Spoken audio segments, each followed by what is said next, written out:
Hello students. So today we are going to do few questions of the first chapter of chemistry that we ended in the last lecture number 4, that is chemical reactions and equations. इस lecture में हम लोग थोड़े से questions करेंगे, थोड़ी सी balancing करेंगे, थोड़े से नॉर्मल क्वेश्चंस करेंगे जो इस चैप्टर में से नॉर्मली पूछे जाते हैं. ठीक है, तो go through this lecture very carefully so that आप लोगों को पता लगे कि क्वेश्चंस किस तरह से पूछे जाते हैं. What is the difference between a symbolic equation and what is the difference between a word equation and how we can balance the equations. ठीक है, चलो सबसे पहला question which is very very commonly asked in this chapter is why should a magnesium ribbon be cleaned? Why should a magnesium ribbon be cleaned before burning? Magnesium ribbon को burn करने से पहले हम लोगों को अच्छे से क्लीन क्यों करना चाहिए? अगर आप लोगों को याद हो, आप लोगों ने अपने 8th क्लास में केमिस्ट्री का एक चैप्टर पढ़ा था, materials, metals and non metals. उसमें जब हम लोग केमिकल प्रॉपर्टीज पढ़ते हैं मेटल्स की, तो उसमें जब मेटल्स रिएक्ट करते हैं एयर के साथ, ऑक्सीजन के साथ, तो कुछ तो मेटल्स होते हैं जो बहुत ज़्यादा फास्ट रिएक्ट कर जाते हैं, बहुत ही ज़्यादा तेज़ी से करते हैं वो react. Even at the room temperature उनको कोई भी फायर, कोई नीड नहीं होती है. And some metals, they react with oxygen but they form a protective layer, and in that metal magnesium is also there present. So now what is the reason behind it? Whenever magnesium ribbon is burnt, it should be cleaned. The reason is should be cleaned before burning in air, because magnesium metal reacts with oxygen present in the air, ठीक है, and forms a layer known as magnesium oxide.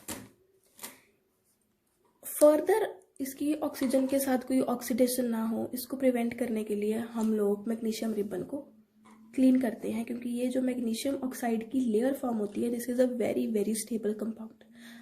ठीक है, तो ये इसका further आगे oxygen के साथ कोई रिएक्शन ना हो, इसीलिए हम लोग प्रिवेंट करते हैं कि मैग्नीशियम को पहले से ही क्लीन कर लो उसके रिबन को, सो दैट आगे प्रॉब्लम क्रिएट ना हो.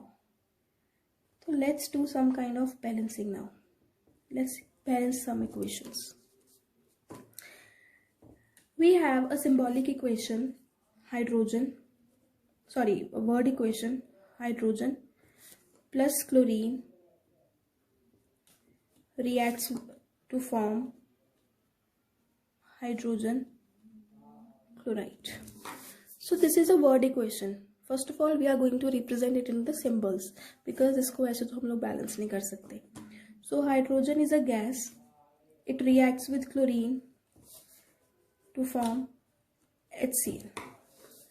Now, if you can see on the reactant side, H is 2 and chlorine is also 2. But on the product side, H is 1 and chlorine is 1. So how we can balance the equation? It is very easy to balance this equation. This equation can easily be balanced by putting a 2 in front of HCl.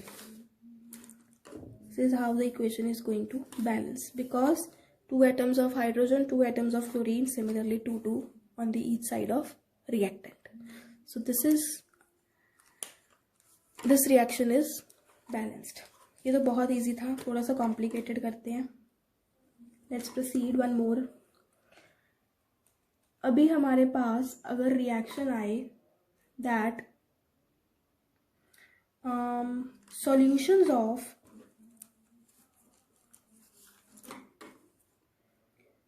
sodium hydroxide,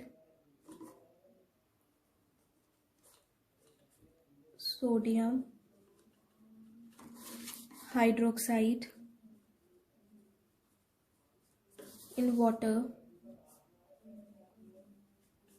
reacts with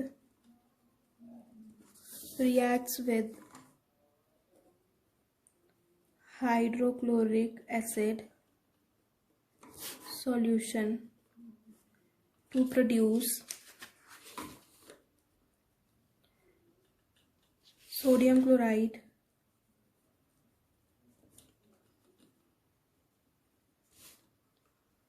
solution and water.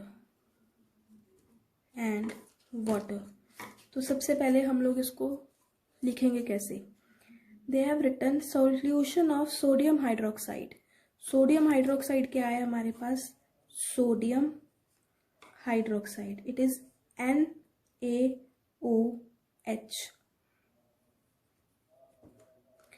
reacts with hydrochloric acid means HCl to produce sodium chloride and water. Now we have to balance. On the reactant side, sodium is 1, oxygen is how much, 1, hydrogen is 2, chlorine is 1. Sodium 1 है, oxygen 1 है, hydrogen 1 and 1 2 and chlorine is 1. Now on the product side, sodium is 1, oxygen is 1, hydrogen already यहाँ पे 2 बारी है and chlorine is 1. So do I need to balance this equation or it is already balanced? It is already a balanced equation. It does not need to be balanced because the number of atoms on the reactant side is equal to number of atoms on the product side. So this equation is already balanced.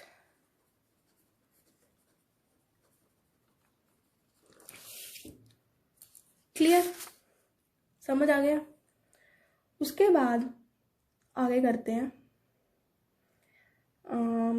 और चलो let's do one more equation.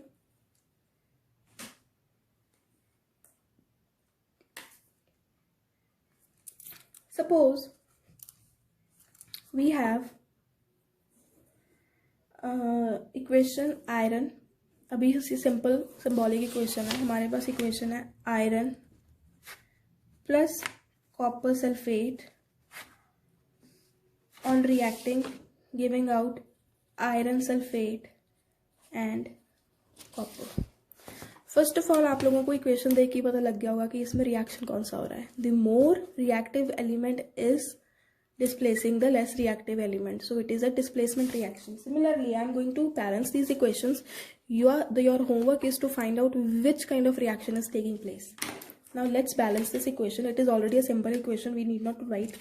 Now this equation is already balanced because on the reactant side Fe is 1,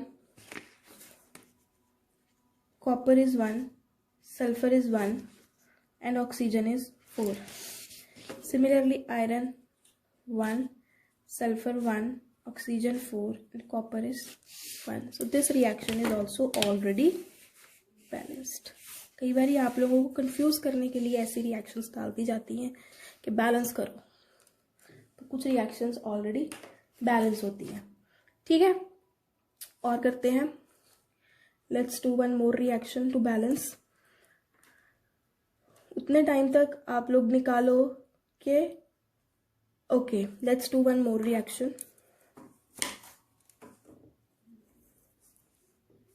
Fe2O3 on reacting with aluminium is giving out Al2O3 plus Fe. Now I am going to ask you two questions. One is you have to balance this equation, and another one you have to tell which reaction is this, which kind of reaction.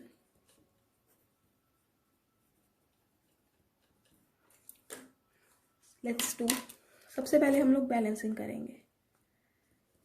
अभी reactant side पे देखो, Fe कितने हैं हमारे पास? 2. Oxygen कितने हैं हमारे पास reactant side पे? 3. और एल्यूमिनियम कितनी है हमारे पास? 1. On the product side aluminium कितनी है हमारे पास? 2. ऑक्सीजन कितनी है? 3. और आयरन कितनी है? 1. सबसे पहले तो हम लोगों को रिएक्शन है जो वो बैलेंस करनी पड़ेगी. सबसे अच्छी चीज़ हम लोग क्या कर सकते हैं, इसमें हम लोग ऑक्सीजन को छेड़ते ही नहीं है. ऑक्सीजन को छेड़ेंगे नहीं तो हम लोगों को, क्योंकि दोनों तरफ से ऑक्सीजन कितनी है? 2 है. तो हम लोग क्या कर सकते हैं, what we can do, instead of taking, हम लोग सबसे पहले हम लोगों ने ये देखना है एल्यूमिनियम इधर 1 है, इधर 2 है. तो सबसे सिंपल चीज हम लोग क्या कर सकते हैं, on the reactant side we can put 2 in front of aluminium. तो इधर एल्यूमिनियम बैलेंस करने के बाद कितनी हो गई? 2. और इधर एल्यूमिनियम ऑलरेडी कितनी है? 2. अभी आयरन रिएक्टेंट साइड पे 2 है और यहाँ पे 1 है. तो सबसे अच्छी चीज हम लोग क्या कर सकते हैं, we can put a 2 in front of iron. तो जब इसको बैलेंस किया तो हमारे पास आयरन कितनी हो गई? 2. तो now Fe2 O3 O was already balanced. Aluminium is 2 and aluminium is 2. So this is the balanced equation of this reaction. And now which reaction is this? Is it a combination reaction? No. 2 elements are there, but no, this is not a combination reaction. They are now combining. The composition is also not there. So it is a displacement reaction. Why a displacement reaction? Because the high reactive element, it is displacing the less reactive element. So it is a displacement reaction. ऐसे भी आप लोगों को पूछा जा सकता है, equation दी हुई है, you have to balance the equation and then you have to tell which kind of reaction is taking place. Clear? Now let's do more. अभी आपके पास फिर से वर्ड इक्वेशंस हैं. फॉर एग्जाम्पल, हाइड्रोजन गैस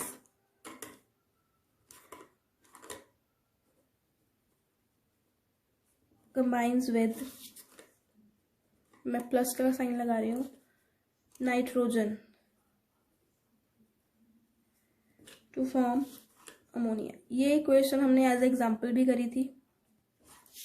ठीक है, तो अभी इसको हम लेंगे, पहले सिंबल्स में लिखना है. Hydrogen gas H2 plus N2 giving out to form ammonia. It is giving out to form ammonia. Now what is there on the reactant side? Hydrogen is 2, nitrogen is 2, and on the product side nitrogen is 1 and hydrogen is 3. अभी क्या कर सकते हैं हम लोग, थोड़ा सा दिमाग लगाओ. What we can do, hydrogen हमारे पास 3 इधर है और 2 इधर है, इवन नंबर में तो है नहीं. तो क्या कर सकते हैं, we can multiply 3 here, 3 to the 6, and here hydrogen is 3 and nitrogen is 2. So nitrogen को बैलेंस करेंगे तो 2 लगा देंगे और हाइड्रोजन 6 बनानी है तो इसके आगे 2 लग गया, तो 3 to the 6. So after balancing 6, ये 2 बन गई, ये 2 बन गई और ये 6 बन गई. This is our balanced equation. Similarly, next, potassium metal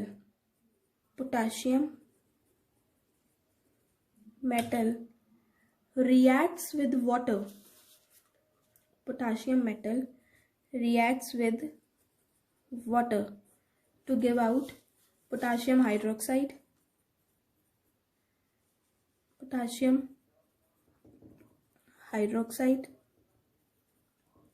and hydrogen gas. सबसे पहले इनको लिखना है, पोटाशियम मेटल मीन्स के on reacting with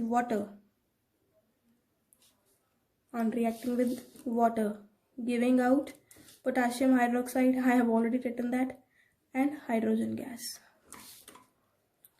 K is 1, hydrogen is 2, here oxygen is 1 and here oxygen is 1. So हम लोग क्या कर सकते हैं, इस रिएक्शन को बैलेंस करने के लिए करना क्या है हम लोगों ने, अगर आप लोग देखो यहाँ पे इधर हाइड्रोजन 3 है, KOH एंड H2, 2 + 1 3, और इधर हाइड्रोजन कितनी है 2, पोटेशियम कितनी है 1, ऑक्सीजन 1 है, और इधर भी ऑक्सीजन 1 है। अभी हम लोग क्या कर सकते हैं, हमारे पास हाइड्रोजन 3 है, so what we can do is we can put, हमने इसको 3 तो हमारा बन ही नहीं सकता, किसी ना किसी तरीके से ये इवन में आएगा, तो हम लोग क्या कर सकते हैं, हाइड्रोजन के आगे इधरली साइड हम लोग 2 लगा दें। अगर 2 लगाएंगे तो फर्क क्या पड़ेगा, हाइड्रोजन कितनी हो जाएगी 4, ऑक्सीजन कितनी हो जाएगी 2, और इधर हाइड्रोजन अभी भी 3 है और ऑक्सीजन कितनी हो गई है 1 ही है। तो इधर को हम लोग क्या कर सकते हैं, we can put 2 in front of this. Now अभी देखो क्या हमारी इक्वेशन बैलेंस हुई, 2 potassium 4 hydrogen 2 oxygen. This equation is balanced.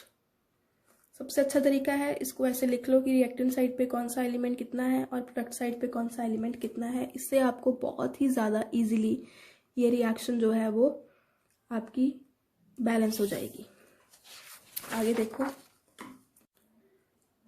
तो जब हम लोगों ने इसके रिएक्टेंट साइड पे कितने एटम्स हैं और प्रोडक्ट साइड पे कितने एटम्स हैं उनको लिखा, तो हम लोग ये देख सकते हैं कि ये जो इक्वेशन है ये ऑलरेडी बैलेंस्ड है, इसमें कुछ भी नहीं चाहिए इसको बैलेंस करने के लिए, because on both the sides carbon is 1, oxygen is 4, hydrogen is 2 and calcium is also 1. So one thing which we can do in this reaction is we can write down in which physical state they are present.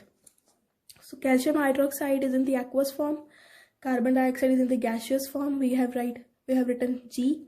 Similarly calcium carbonate is in the solid and water is in the liquid form, and this equation is already balanced, so we need not to balance this equation. Clear?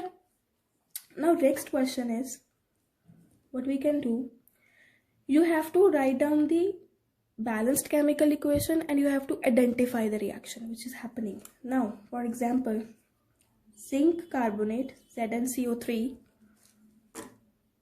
it is giving out zinc oxide and carbon dioxide. सबसे पहले तो हम लोगों को इस reaction को balance करना है, तो जब हम लोग इस रिएक्शन को बैलेंस करने बैठेंगे सबसे पहले हम लोग ये लिखते हैं कि इसके रिएक्टेंट साइड और प्रोडक्ट साइड पे कितने एटम्स हैं। Zinc on the reactant side 1, carbon 1, oxygen 3, zinc 1, carbon 1, oxygen 3. This reaction is already balanced, we need not to balance this equation.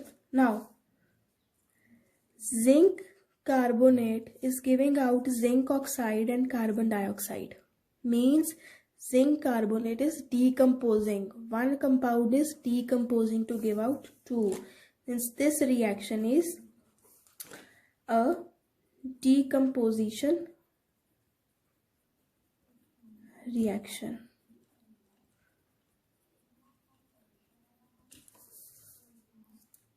उसके बाद हमारे पास रिएक्शन है, magnesium has reacted with hydrogen chloride to give out MgCl2 and H2. First of all, let's balance. Mg 1, hydrogen 1, chlorine 1. Here Mg1, hydrogen is 2 and chlorine is also 2. अभी हम लोगों को क्या करना है, पहले तो ये जो इक्वेशन है इसको बैलेंस करेंगे, क्योंकि number of atoms are not equal on the reactant side and the product side. So what we are going to do, hydrogen is 2 here, इसके आगे 2 लगा दें. इसके आगे जब हम लोगों ने 2 लगाया तो अल्टीमेटली जो क्लोरीन है वो भी कितनी हो गई हमारे पास, 2. जो इतनी यहाँ पे 2 थी तो यहाँ पे भी कितनी हो गई आफ्टर बैलेंसिंग. सो हमारी इक्वेशन है जो वो बैलेंस हो गई. और रिएक्शन कौन सा हो रहा है यहाँ पे, a higher reactive element is displacing a lower reactive element, means magnesium is higher than hydrogen, it has replaced hydrogen. So this is a single displacement reaction. Single displacement reaction. Clear? अभी हमारे पास कुछ normal से ऐसे questions आते हैं theory type के. For example, what is meant by exothermic and endothermic reactions. अगर आप लोगों को क्वेश्चन आया है एग्जाम में and you have to give example, so simply आप लोगों ने क्या लिख के आना है, an endothermic reaction occurs when energy is absorbed, for example photosynthesis, melting of ice etcetera. And similarly exothermic is the one in which energy is released, explosion, nuclear fission, fusion, ये सारी चीजें में. ठीक है.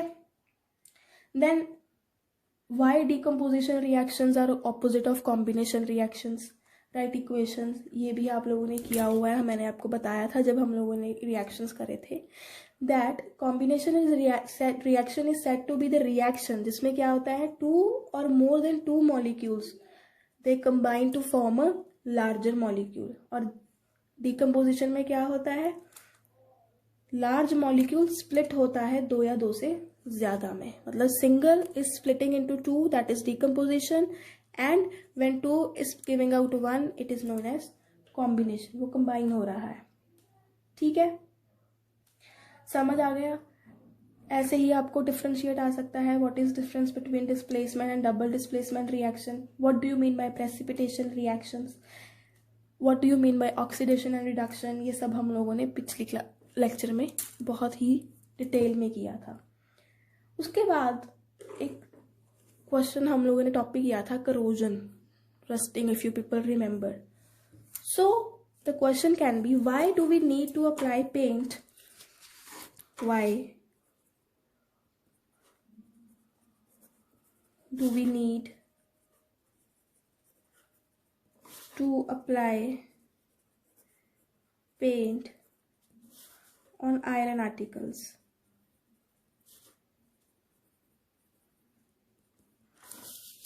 Why there is a need to apply paint on iron articles? To prevent them from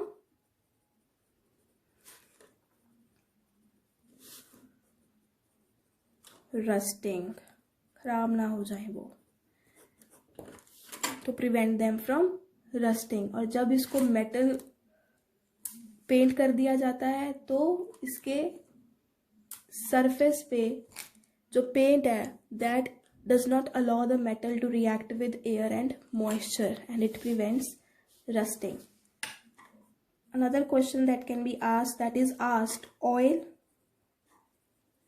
and fat containing food are flushed with nitrogen.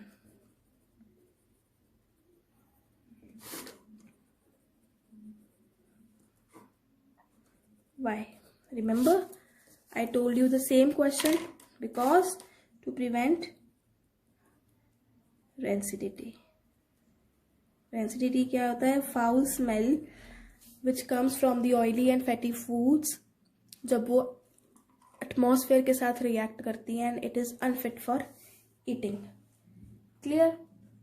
या फिर they can directly ask you what is corrosion, what is rancidity. ठीक है, तो इस chapter में से आपको पहले तो सिंबॉलिक इक्वेशंस देके उनको पूछा जा सकता है कि बैलेंस करो सीधे से, नहीं तो they can give you word equations and they can ask you to balance them. First of all, from the word equations you have to write them into the symbolic ones. Even if you know their physical state, you can make them more informative and write down their physical state as we have done this equation. If the question is balance the equation and no balancing is required, थोड़ा दिमाग लगा के देख लो. मैंने भी जैसे 2-3 equations आई थी हमारे पास जिनको बैलेंसिंग की नीड नहीं थी, बट फिर भी लिखा हुआ था that you have to balance those equations. तो उन पे टाइम वेस्ट मत करना. अगर नंबर ऑफ एटम्स इक्वल होंगे नंबर ऑफ प्रोडक्ट साइड पे, तो don't do hit and trial method and try to balance those equations. They are already balanced. Just write down the equations are balanced already. उन पे दिमाग खराब करने की ज़्यादा ज़रूरत नहीं होती है. ठीक है. Even they can ask you a question that balance the equations and tell which reaction is happening, like we did in this. It is decomposition, is it displacement, is it combination, is it oxidation और reduction कैसे form हो रही है. ठीक है. ये सारे questions बहुत ही इजी होंगे आपके लिए. They are very very easy. इनको पढ़ो एक बारी. इतना कुछ डिफिकल्ट नहीं है जितना आप लोग समझते हो कई बारी. तो और ज़्यादा अच्छे से पढ़ो. और जो करोजन और उसके आपके क्वेश्चंस हैं वो आपको पूछे जा सकते हैं, या तो एक पूरे फॉर्म में कि क्यों करा जाता है उनको पेंट आर्टिकल्स को, या फिर नाइट्रोजन से फ्लश क्यों करा जाता है. अदरवाइज अगर नहीं पूछेंगे तो सीधे से वो पूछ सकते हैं कि what is the difference between corrosion and what is this rancidity. तो सीधे से बता दो. तो अभी हम लोग 1-2 क्वेश्चंस ना ऑक्सीडेशन और रिडक्शन के कर लेते हैं, आपको थोड़ा क्लियर हो जाएगा. So what is oxidation. Oxidation होता क्या है. आप लोगों को याद होगा हम लोगों ने ऑक्सीडेशन के बारे में पढ़ा था. ऑक्सीडेशन क्या होती है. गेन ऑफ ऑक्सीजन और removal of hydrogen.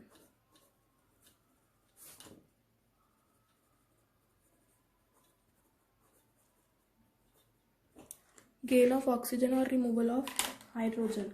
So for example, magnesium is burned in air to give out magnesium oxide. अभी इस रिएक्शन में क्या हो रहा है. मैग्नीशियम ऑक्सीडाइज्ड हो रही है. क्या बनने के लिए.